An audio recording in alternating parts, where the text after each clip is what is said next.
การนำแขวงจับประสาเขื่อนไว้สุกอยู่เวียกงานหอบด่านอยู่จุดด่านประเพณีทรงตะอูเมืองสุกุมาตอนเสาร์วันที่ 13 กันยายน 2025 นี้ทานเกี่ยวรัตนศรีหาวงศ์คณะประจำภาคแขวงห้องประธานสภาประชาชนแขวงผู้สีนำเวียกงานหอบด่านอยู่เมืองสุกุมาทานคำไตเกี่ยวประเสริฐเลขาพรรคเมืองสุกุมาพร้อมด้วยการนำของเมืองแขนงการที่เกี่ยวของแขวงและเมืองเขาห่วมการลงเขื่อนไว้ในครั้งนี้คณะนำของแขวงและเมืองก็ได้ลงติดตามการสำรวจการกำหนดจุดที่ตั้งวงเวียนเพื่อเฮ็ดเสาทุ่งและป้ายด่านทรงตะอูอยู่ที่บริเวณตลาดทรงตะอูทั้งนี้ก็เพื่อเป็นการประดับประดาด่านประเพณีให้มีความเป็นระเบียบเรียบร้อยจบงามเพื่อดึงดูดนักท่องเที่ยวให้เข้ามาเที่ยวชมด่านประเพณีทรงตะอูให้นับมือนับหลายขึ้นกว่าเก่า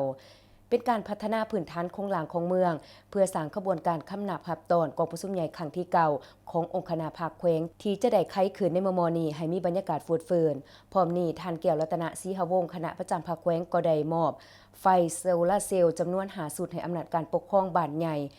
บ้านเฮียงและมอบเตาไฟประหยัดพลังงานให้แก่ด่านประเพณีทรงตะอูและอ้ายน้องทหารชายแดน524อีกด้วย